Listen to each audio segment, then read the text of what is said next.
ഈ പൊറോട്ട ഇങ്ങനെ അങ്ങ് എടുത്തിട്ട് നല്ല പോത്തിറച്ചി ഉണ്ടെങ്കിലോ, അല്ലെങ്കിൽ ഇപ്പം ഞാൻ യൂസ് ചെയ്യുന്ന പോർക്കിറച്ചിയാണ്, കുഴപ്പമൊന്നുമില്ല, രണ്ടും കണക്ക് തന്നെ. ഈ സാധനം ഇങ്ങനെ എടുത്തിട്ട് ഇതുപോലെ അങ്ങ് ആക്കിയിട്ട് ഇതിങ്ങനെ കഴിച്ചു കഴിഞ്ഞാൽ അതിൻ്റെ ഫീലൊന്നും വേറെ തന്നെയാണ്. ഞാൻ ചുമ്മാ പറയാലോ, കഴിച്ചിട്ടില്ലെങ്കിൽ കഴിച്ചു നോക്കണം. ബിക്കോസ് ആസ് എ മലയാളി നമ്മൾ ഇത് കഴിച്ചില്ലെങ്കിൽ അത് നമുക്ക് തന്നെ നാണക്കേട്. So guys, welcome back to my channel. It's me Sebastian. On this channel fast food വളരെ എളുപ്പത്തിൽ എങ്ങനെ നല്ല നല്ല വിഭവങ്ങൾ ഉണ്ടാക്കാമെന്നാണ് നമ്മൾ ഈ ചാനലിലൂടെ കാണിച്ചു തരുന്നത്. സോ ഇന്ന് ഞാൻ നിങ്ങൾക്കായിട്ട് കൊണ്ടുവന്നിരിക്കുന്നത് ഒരു കേരള സ്റ്റൈൽ പൊറോട്ടയാണ്. വീട്ടിൽ തന്നെ ഉണ്ടാക്കാൻ പറ്റുന്ന ഒരു home made Kerala style parotta. നമ്മുടെ കേരളീയരുടെ ഒരു ഇഷ്ടപ്പെട്ട ഭക്ഷണം ഏതാണെന്ന് വെച്ച് കഴിഞ്ഞാൽ ഒരുപാടുണ്ടെങ്കിലും എല്ലാവർക്കും കോമൺ ആയിട്ടുള്ള ഒരു ഭക്ഷണം ഏതാണെന്ന് വെച്ച് കഴിഞ്ഞാൽ അത് പൊറോട്ടയും ബീഫും ആയിരിക്കും. സോ പൊറോട്ടയും ബീഫ് എന്ന് പറയുമ്പോൾ പൊറോട്ട ഉണ്ടാക്കാനായിട്ട് ഒരുപാടധികം ബുദ്ധിമുട്ടുകളുണ്ട്. ഒരു 2 ദിവസത്തെ ബുദ്ധിമുട്ടാണ് നമ്മളൊരു സാധാരണക്കാരനെ സംബന്ധിച്ചിടത്തോളം.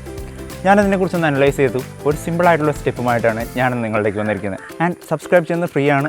അതിന് നിങ്ങൾക്ക് 10 പൈസ കൊടുക്കേണ്ട ആവശ്യമില്ല. സോ ജസ്റ്റ് ആ സബ്സ്ക്രൈബ് ബട്ടൺ ഒന്ന് ക്ലിക്ക് ചെയ്തിട്ട് പോയേക്കാം. സോ ഈ വീഡിയോ ഇഷ്ടപ്പെടുന്നുണ്ടെങ്കിൽ നിങ്ങൾ മാക്സിമം പേരിലേക്ക് ഷെയർ ചെയ്യുക. So let's go and start. ഞാൻ എങ്ങനെയാണ് ഇത് ഉണ്ടാക്കിയെന്ന് നിങ്ങൾക്ക് പറഞ്ഞുതരാം. So it's me Sebastian signing in to the kitchen.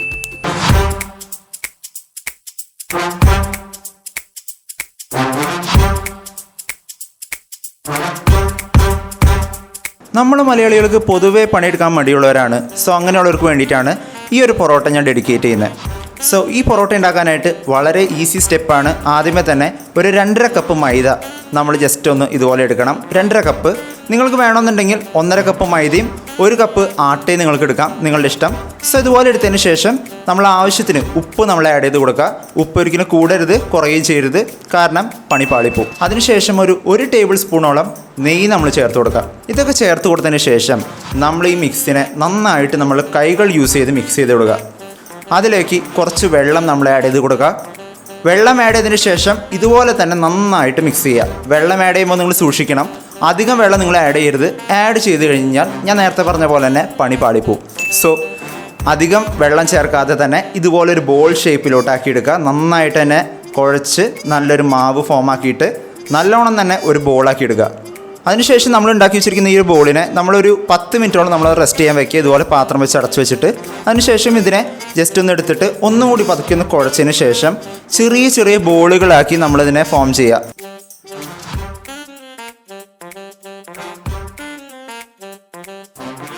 ഈ വലിയ ബോളിനെ നമ്മൾ ചെറിയ ചെറിയ ബോളുകളായിട്ട് ഇതുപോലെ ഞാൻ ചെയ്യുന്ന പോലെ തന്നെ ഉള്ളിലോട്ട് നമ്മളിങ്ങനെ മടക്കി കൊടുത്ത് നമ്മൾ നല്ലൊരു ബോളുകളാക്കി എടുക്കുക.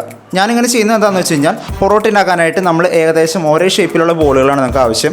സോ ഇതുപോലെ നിങ്ങൾ ബോളുകൾ ഉണ്ടാക്കുകയാണെന്നുണ്ടെങ്കിൽ നിങ്ങൾക്ക് ഏകദേശം ഒരു സെയിം അളവിലുള്ള ബോളുകൾ നിങ്ങൾക്ക് ഉണ്ടാക്കാനായിട്ട് സാധിക്കും.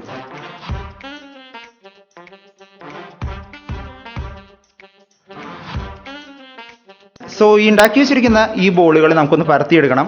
സോ അതിനായിട്ട് ഞാനിവിടെ കുറച്ച് നെയ്യും എണ്ണയും കൂടി ചേർത്ത ഒരു മിക്സ്ചർ ഞാനിവിടെ ഒഴിച്ചു കൊടുക്കുന്നുണ്ട്. സോ അതിനുശേഷം നമുക്കിതുപോലെ ഓരോ ബോളുകൾ നമുക്കിതുപോലെ അങ്ങ് പരത്തി കൊടുക്കാം. ഒരു ചപ്പാത്തിയൊക്കെ പരത്തുന്ന പോലെ തന്നെ നല്ല ഷേപ്പിൽ പരത്തിയെടുക്കുക. ഏകദേശം ഓരോ ഷേപ്പ് തന്നെ ആകാനായിട്ട് ശ്രദ്ധിക്കുക.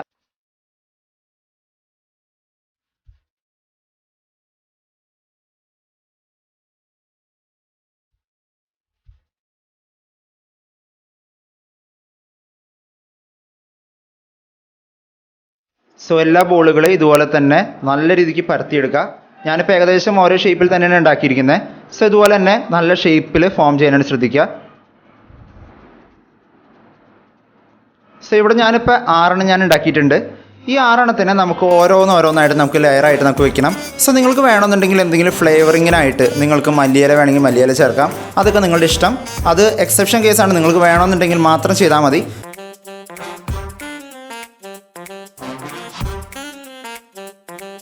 സോ ഞാനിപ്പോൾ ഇവിടെ ചെയ്തിരിക്കുന്ന പോലെ ഞാൻ നേരത്തെ പരത്തി വെച്ചിരിക്കുന്ന ആ ഒരു മാവിന് ഇതുപോലെ 3 ലെയറായിട്ട് ഇങ്ങനെ വെക്കണം. അതിനുശേഷം ഇതിനെ നന്നായിട്ട് മാക്സിമം നമ്മൾ നന്നായിട്ട് പരത്തിയെടുക്കണം. കാരണം എത്രത്തോളം നമുക്ക് പരത്താൻ പറ്റുന്നോ അത്രത്തോളം ഇതിൻ്റെ ടേസ്റ്റും ഇതിൻ്റെ സോഫ്റ്റ്നെസ് കൂടും ഈ പൊറോട്ടയുടെ.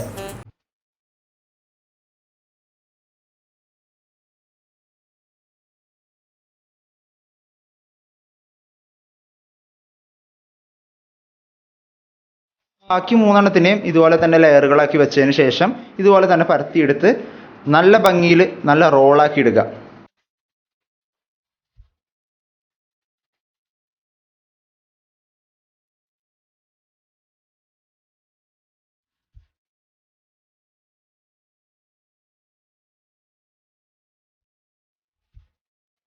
സോ ഞാനിപ്പോൾ ഓൾറെഡി ഒരു റോൾ കൂടി ഉണ്ടാക്കി വെച്ചിട്ടുണ്ട്. ഇതുപോലെ തന്നെ വേറെ റോളും കൂടി ഉണ്ടാക്കിയതിന് ശേഷം നമ്മൾ ഈ 2 റോളും കൂടി ഒരുമിച്ച് നമ്മൾ മടക്കി കൊടുക്കുക. അപ്പോൾ ഇതുപോലൊരു ഷേപ്പായിട്ട് കിട്ടും. അത്യാവശ്യം നല്ല കട്ടിയിലുള്ളൊരു മാവായിട്ട് നമുക്ക് ഇന്ന് കിട്ടും. ഈ മാവിനെ നമ്മളൊരു 4-5 പീസായിട്ട് നമുക്ക് കട്ട് ചെയ്യാം.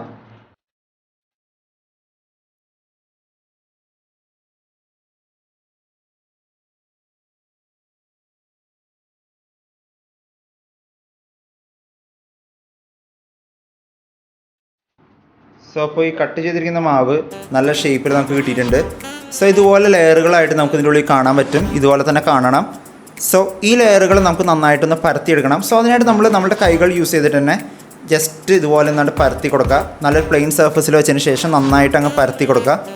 സോ നിങ്ങൾക്ക് ഇവിടെ കാണാനായിട്ട് സാധിക്കും, നല്ല ലെയറുകളായിട്ട് നമുക്ക് ഇവിടെ ഫോം ആയിട്ടുണ്ട്. പൊറോട്ട അത്യാവശ്യം നല്ല വലുപ്പത്തിലുള്ള പൊറോട്ടയാണ്. നമ്മളപ്പോൾ നേരത്തെ പറഞ്ഞു, വീശിയടിക്കേണ്ട ആവശ്യമില്ല, ബുദ്ധിമുട്ടിൻ്റെ ആവശ്യമില്ല. നമുക്ക് വളരെ സിമ്പിളായിട്ട് ഇതുപോലെ നമുക്ക് പരത്തിയെടുക്കാം ഈ ഒരു ടെക്നിക്ക് യൂസ് ചെയ്യുകയാണെന്നുണ്ടെങ്കിൽ. സോ പണിയെടുക്കാൻ ബുദ്ധിമുട്ടുള്ളവർക്കും സമയം കളയാൻ ബുദ്ധിമുട്ടുള്ളവർക്കും ഒക്കെ ഈ ഒരു മെത്തേഡ് നിങ്ങൾക്ക് യൂസ് ചെയ്ത് നിങ്ങൾക്ക് ഉണ്ടാക്കാൻ സാധിക്കും. സോ ഇപ്പോൾ ഇതുപോലെ ഞാനിവിടെ ഈ ഒരു 6 പൊറോട്ട ഞാൻ ഉണ്ടാക്കിയിട്ടുണ്ട്. ഇതിനെ നമുക്ക് നന്നായിട്ടൊന്ന് വറുത്തെടുക്കണം. നമ്മൾ കുറച്ച് കൂടുതൽ നേരം വറക്കണം. വറുക്കുമ്പോൾ ശ്രദ്ധിക്കേണ്ട കാര്യം എന്താണെന്ന് വെച്ച് കഴിഞ്ഞാൽ ഇത് അധികം വേവ് കൂടാൻ പാടില്ല. ഫ്രൈ ചെയ്യുമ്പോൾ ഒരിക്കലും കരിഞ്ഞു പോകാതെ നോക്കുക. സോ ഞാൻ നേരത്തെ ഉണ്ടാക്കി വെച്ചിരിക്കുന്ന ആ ഓയിലും ഗീയും കൂടിയിട്ടുള്ള ഒരു മിക്സർ ഞാൻ ഇതിനകത്തേക്ക് ഫ്രൈ പാനിലേക്ക് ഞാൻ ഇത് ബ്രഷ് ചെയ്ത് കൊടുത്തിട്ടുണ്ട്. ഇതിലേക്ക് നമുക്ക് ഓരോരോ പൊറോട്ടേനായിട്ട് നമുക്കൊന്ന് വേവിച്ചെടുക്കാം.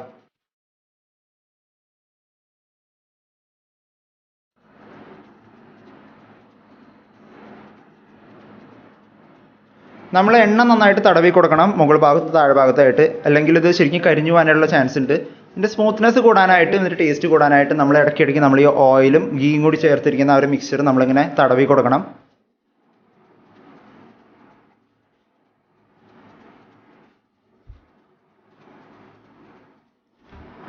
അങ്ങനെ തടവി കൊടുത്തതിന് ശേഷം നമ്മുടെ പൊറോട്ട ഇപ്പോൾ റെഡി ആയിട്ടുണ്ട്. ഈ പൊറോട്ടേനെ നമുക്ക് എല്ലാവർക്കും അറിയാവുന്ന പോലെ തന്നെ നന്നായിട്ടൊന്ന് അടിച്ചു കൊടുക്കുക. എങ്കിലും നമുക്ക് ഈ ലെയറുകൾ നമുക്ക് നല്ല ഭംഗിയോടുകൂടി ആസ്വദിച്ച് കഴിക്കാനായിട്ട് സാധിക്കും. സോ ഇതുപോലെ നന്നായിട്ടൊന്നാണ്ട് അടിച്ചു കൊടുക്കുക. അടിച്ചു കൊടുത്തു കഴിഞ്ഞാൽ നിങ്ങളുടെ പൊറോട്ട അതിഗംഭീരമായ നല്ല ടേസ്റ്റി ആയിട്ടുള്ള വളരെ എളുപ്പത്തിലുണ്ടാക്കിയ ഒരു പൊറോട്ട നിങ്ങൾക്ക് റെഡി.